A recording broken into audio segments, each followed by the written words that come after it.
সবার সভাপতি,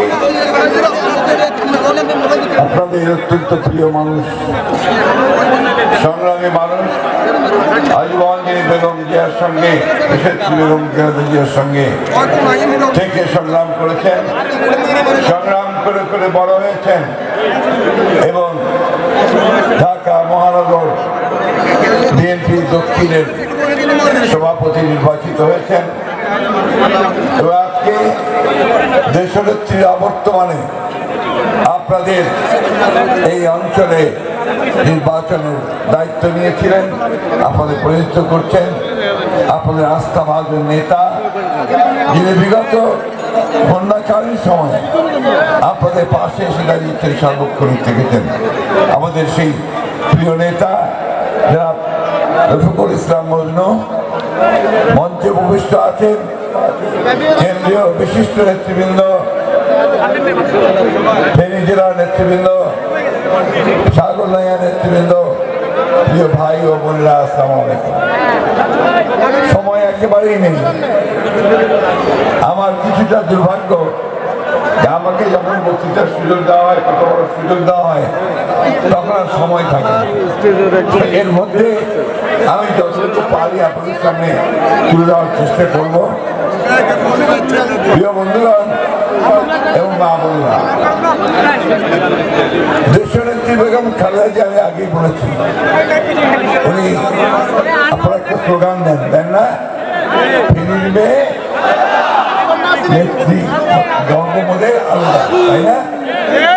এইটা শুধু আপনাদের কথা না, এটা আমাদের সারা বাংলাদেশের গণতান্ত্রিক মানুষের কথা।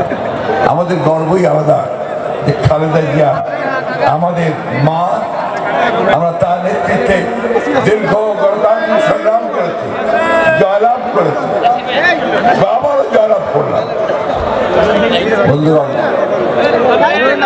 এই নেত্রীকে পরাজিত করবার জন্য, তাকে ধ্বংস করবার জন্য এরশাদ এবং আওয়ামী লীগের যৌথভাবে বহু চেষ্টা করেছে। আপনাদের সকলের দোয়ায়, আল্লাহর অশেষ রহমতে, জনগণের অপরন্ত ভালোবাসায়, দোয়াতে তাকে পরাজিত করতে সক্ষম হয়। তিনি অত্যন্ত অসুস্থ, আপনারা সবাই জানেন। আওয়ামী লীগ নির্যাতনের শিকার হয়ে 6 বছর কারাগারে ছিলেন, অসুস্থ হয়ে পড়েছিলেন এবং চিকিৎসার জন্য আপনারা দোয়া করবেন। সবাই মিলে আমরা চেষ্টা করছি তাকে বিদেশে পাঠিয়ে ভালো চিকিৎসার, উন্নত চিকিৎসার ব্যবস্থা করবার অতি শীঘ্র আমরা যেন সেটা করতে পারি। আমরা আরেকদিক থেকে খুব ভাগ্যবান এই জন্যে যে এই মাটির এই আমাদের আপনাদের মেয়ে খালেদা জিয়া, বেগম খালেদা জিয়া, তার সন্তান আর আমাদের মুক্তিযুদ্ধের ঘোষণা দেওয়ার নায়ক, আমাদের বিপ্লবের নায়ক, মুক্তিযুদ্ধের নায়ক এবং বাংলাদেশের পরিবর্তনের নায়ক শেখ মুজিবুর জিয়া রহমানের পুত্র। আজকে তার সন্তান তারেক রহমান, যিনি আজকে আমাদেরকে নেতৃত্ব দিচ্ছেন, তাকে অন্যায়ভাবে মিথ্যা মামলা দিয়ে অত্যাচার করে, শারীরিক নির্যাতন করে সাজা দিয়ে তাকে বিদেশে নির্বাসিত করে রাখা হয়। আজকে সেই মাটির সন্তান আপনারা। প্রিয় বন্ধুগণ, এই দেশে দীর্ঘ সংগ্রাম লড়াই করতে হয়েছে। এই দেশের গণতন্ত্রকে প্রতিষ্ঠার জন্য অনেক প্রাণ দিতে হয়েছে। এই কয়েকদিন আগেই আপনাদের ফেনীর 11 জন ছাত্রের জীবন গেছে না, প্রাণ গেছে না। আওয়ামী লীগের সেই গুন্ডারা, সন্ত্রাসীরা পুলিশ বাহিনী থেকে গুলি করে হত্যা করেছে না। কেন? স্বাধীনতা, আমাদের গণতান্ত্রিক অধিকার রক্ষা করার জন্য, তাই না? আজকে সারা দেশে এই বিগত আন্দোলনে, সেই 2012 সাল থেকে শুরু করে বিএনপি আন্দোলন শুরু করেছিল, তখন থেকে 60 লক্ষ মানুষের বিরুদ্ধে মামলা দেওয়া হয়েছে। আমাদের ফাঁসি দেওয়া হয়েছে, কারাগারে ফাঁসি দেওয়া হয়েছে। আমাদের হাজার হাজার নেতাকর্মীকে জেলে দিতে হয়েছে, 20,000-এর মতো নেতাকর্মীকে হত্যা করা হয়েছে, প্রায় 700-র উপরে নেতাকর্মীকে গুম করে দেওয়া হয়েছে বন্ধুগণ। আজকে প্রায় 12, 13, 14 বছর হয়ে গেছে, এখনো তাদের কোনো খোঁজ তাদের বাচ্চারা পায় না। তাদের বাচ্চারা এখনো অপেক্ষা করে থাকে যে কখন তাদের বাবা ফিরে আসে না। বন্ধুগণ, এই একটা অবস্থা আমরা পার হয়েছি। আমরা ধৈর্য ধরেছি, আমরা সংগ্রাম করেছি, আমরা লড়াই করেছি, আমরা হাজারে হাজারে মানুষ জেলে গেছি, নির্যাতন মাথার মতো করি নাই। বন্ধুগণ, এই লড়াই, এই যুদ্ধের পরে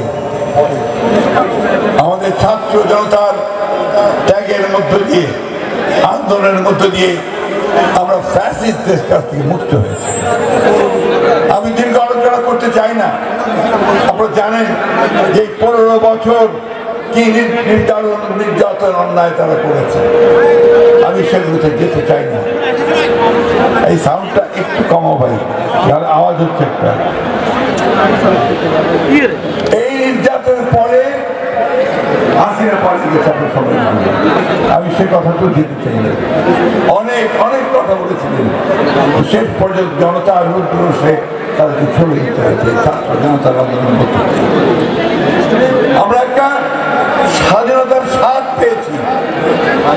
আমরা একটা স্বপ্ন দেখছি যে আমরা আবার বাংলাদেশকে, যে 1971 সালে শহীদ প্রেসিডেন্ট জিয়া রহমান সাহেব যে স্বপ্ন থেকে যুদ্ধ শুরু করেছিলেন, দেশনেত্রী বেগম খালেদা জিয়া দীর্ঘ 9 বছর ধরে যে স্বপ্ন দেখে গণতন্ত্রের যে লড়াই করেছিলেন, আমার হাজার হাজার তরুণ যুবক ভাইয়েরা যে স্বপ্ন থেকে প্রাণ দিয়েছে, সেই স্বপ্ন এবার বাস্তবায়িত।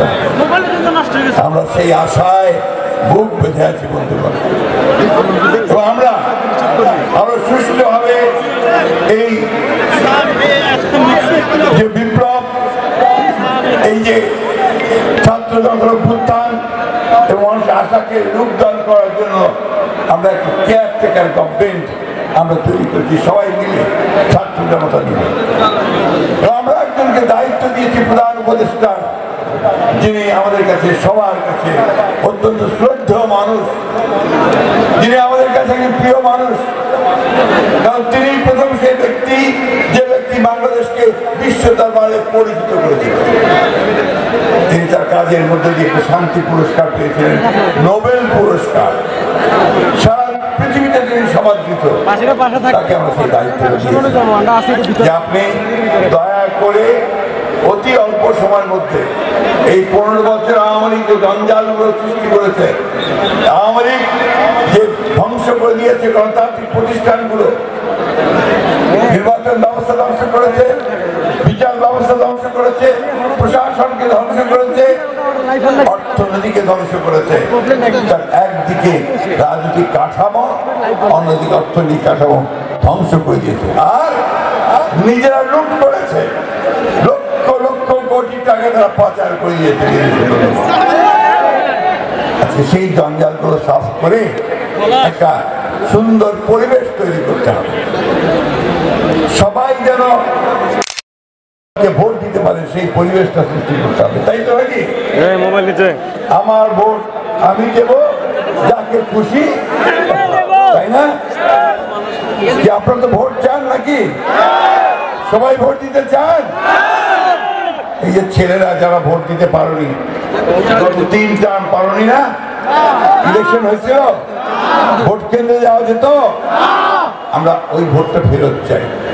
আমার ছেলেরা তারা ভোট দিতে চায়।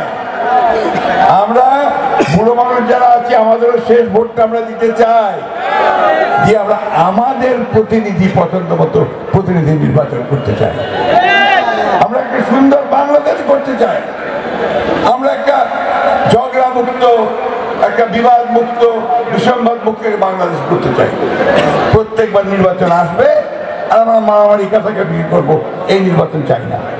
এই জন্য আমরা কেয়ারটেকার গভর্নমেন্ট সিস্টেম দিয়েছিলাম। দেশনেত্রী বেগম খালেদা জিয়া আর যা কিছু দিয়েছে এই দেশকে তো বিএনপি দিয়েছে। আওয়ামী লীগ 1975 সালে বাকশাল তৈরি করছিল, মনে আছে বয়স্ক মানুষ। সব দল বন্ধ, সব কিছু শেষ হয়ে যাবে, তারা একা থাকে। তারপরে শেখ মুজিব চলে গেছে, আবার শেখ জিয়া রহমান সাহেব প্রথমে এসেই বহুদলীয় জাতীয় বিপ্লব সংহতি দিবস, এটা ওই 7ই নভেম্বর আবার তিনি নতুন করে সামনে এসে সেই বহুদলীয় গণতন্ত্র দিয়েছিলেন।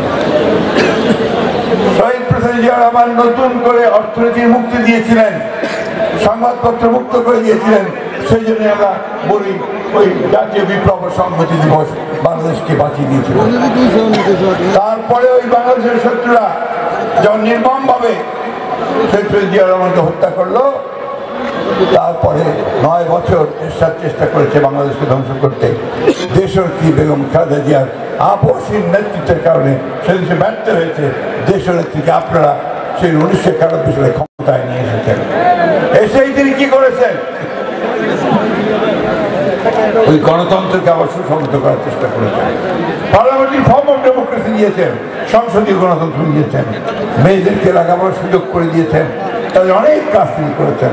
কিন্তু আবার সেই ষড়যন্ত্র আওয়ামী লীগ এসে সব কিছুকে ধ্বংস করে দিয়েছে, আবার প্রতিটি প্রতিষ্ঠানকে তারা শেষ করে দিয়েছে। বন্ধুগণ, সেই কারণেই আমরা বলছি বিএনপি তো দিয়েছে সব, এখন বিএনপিকে আবার ধৈর্য ধরে এগোতে হবে। এই যে সরকার ততই জাতির জন্য মঙ্গল, কারণ যতই নির্বাচন দেরি হবে ততই বেশি সমস্যাগুলো আরো বাড়বে। আপনারা দেখেছেন যে ফ্যাসিবাদ ভারত থেকে সুযোগ নিয়ে তারা জনগণকে বিভ্রান্ত করার চেষ্টা করছে। যে দেশে জনগণ বিভ্রান্ত হবে না, তাদের সমস্ত চক্রান্ত ঢুকে দেবে। কোনদিনই আর ফ্যাসিবাদকে তারা ফিরিয়ে আনবে না, অথবা তারা আধিপত্য তারা মেনে নেবে না। বন্ধুগণ, আমরা স্বাধীনতা প্রিয় মানুষ, আমরা কখনোই কারো আধিপত্য মেনে নেইনি, এখনো মেনে নেব না। তাই আজকে আমাদের বক্তব্য খুব স্পষ্ট যে আমরা আপনাদেরকে সহযোগিতা করতে চাই, আমাদের এই কেয়ারটেকার গভর্নমেন্ট সরকারকে। আসুন আপনার রাজনৈতিক দলগুলোর সঙ্গে পরামর্শ করুন, কত দ্রুততার সঙ্গে কার্যকর করা যায় সেই বিষয়টা নিয়ে আমাদের কথা বলুন, এবং আমরা আপনাদেরকে যেমন দিতাম ঠিক একইভাবে আপনাদেরকে সহযোগিতা দিয়ে আমরা আপনাদের পথকে সহজ করে দেওয়ার চেষ্টা করব। প্রিয় ভাইয়েরা, বক্তব্য আর নাই, বক্তব্য যখন একটা আইটের কথা সবাই বলেছেন, আমাদের আন্দোলন এখনো শেষ হয়নি। আমাদের আন্দোলন শেষ হবে যখন আমরা পূর্ণ গণতন্ত্র লাভ করতে পারবো, যখন জনগণের ভোটের অধিকারকে নিয়ে আসতে পারবো, আমাদের দেশের থেকে পূর্ণ সুস্থ করতে পারবো, আর আমাদের ভারপ্রাপ্ত চেয়ারম্যান যিনি আমাদের গণতন্ত্রকে স্বপ্ন দেখিয়েছেন তারেক রহমানকে দেশে ফিরিয়ে আনতে পারবো, হাজার হাজার লক্ষ মানুষকে মুক্ত করতে পারবো, এবং সুন্দর একটা অর্থনীতি দিতে পারবো বৈষম্য বিরোধী। সেদিনই শেষ হবে আমাদের এই আন্দোলন। বন্ধুগণ, আপনাদের অনেক